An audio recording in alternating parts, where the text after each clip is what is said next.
કોલેજની દીકરી રાઠોડ હસ્તિકાના નમસ્કાર.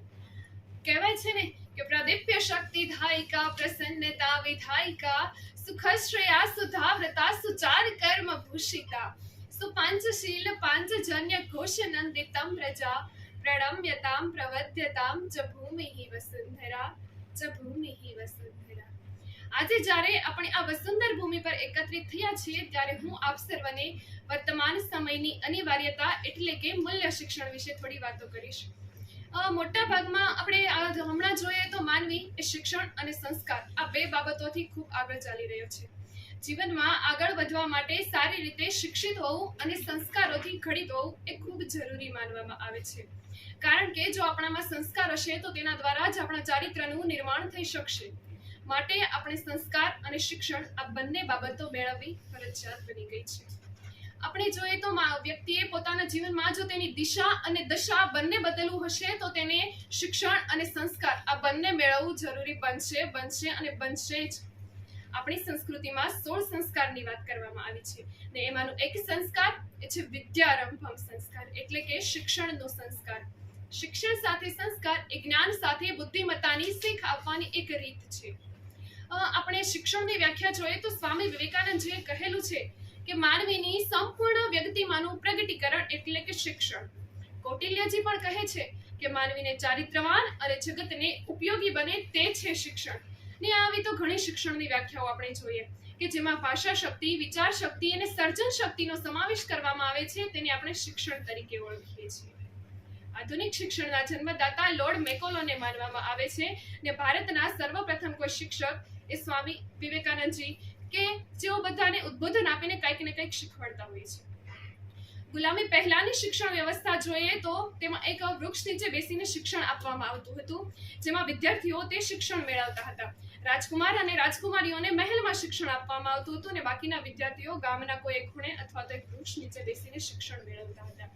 ત્યારબાદ મધ્યમ કાળમાં નાલંદા અને તક્ષશિલા જેવી વિદ્યાપીઠોની સ્થાપના કરવામાં આવી અને વિદ્યાર્થીઓ ત્યાં જઈને શિક્ષણ મેળવતા હતા.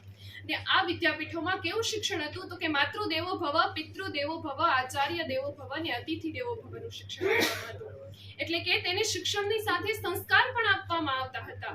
માટે આ વિદ્યાપીઠોમાં શિક્ષણ મેળવનાર દરેક વ્યક્તિ, દરેક વિદ્યાર્થી ખૂબ જ ભાગ્યશાળી બનતું જોવા મળે છે.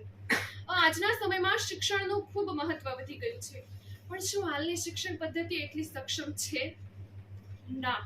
કારણ કે હાલમાં શાળા તથા આનું કારણ શું છે તો કે શાળા તથા મહાશાળાઓમાં કામ કરતા કર્મચારીઓ અને તેના સંચાલકો છે જે વિદ્યાર્થીઓને પૂરતું શિક્ષણ આપતા નથી કે વિદ્યાર્થીઓને શિક્ષણની સાથે સંસ્કાર પણ આપતા નથી અને તેના કારણે જ આ વ્યવસ્થા હાલમાં તૂટી રહી છે.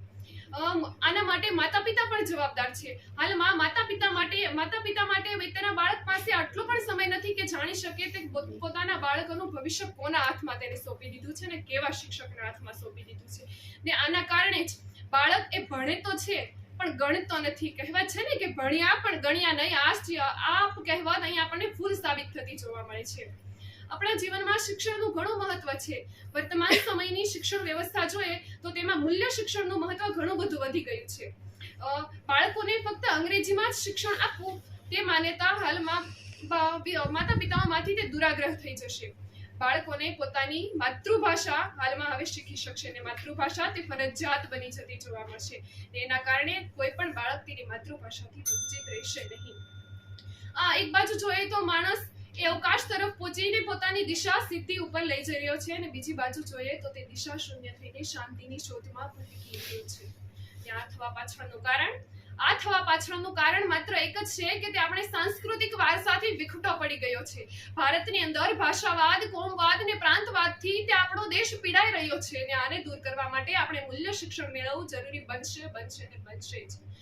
મૂલ્ય શિક્ષણ દ્વારા ઘણા બધા પરિવર્તનો આવી રહ્યા છે. બાળકો પોતાના નિર્ણયો જાતે લઈ રહ્યા છે. તે પોતાના વિશે જાગૃત બની ગયા છે. જનરેશન ગેપ પણ દૂર થઈ રહ્યો છે ને આવું તો કેટલું જે પોતાના માટે બાળક આ મૂલ્ય શિક્ષણ દ્વારા ઘણું બધું કરી શકે છે. ને અંતમાં હું મારી વાણીને વિરામ આપતા એટલું જ કહીશ કે નાનકડી કળી ત્યારે જ પુષ્પ બને જ્યારે ભાસ્કરનો પ્રકાશ હોય. લોઢું ત્યારે જ સુવર્ણ બને જ્યારે પારસમણીનો સ્પર્શ હોય. રાત ત્યારે જ મધુર લાગે કે જ્યારે ચંદ્રની શીતળ ચાંદની હોય ને બસ એવી જ રીતે જિંદગી દીર્ઘ તો બને પણ દિવ્ય ત્યારે જ બને જ્યારે દરેકના જીવનમાં શિક્ષણનું અનેરું મહત્વ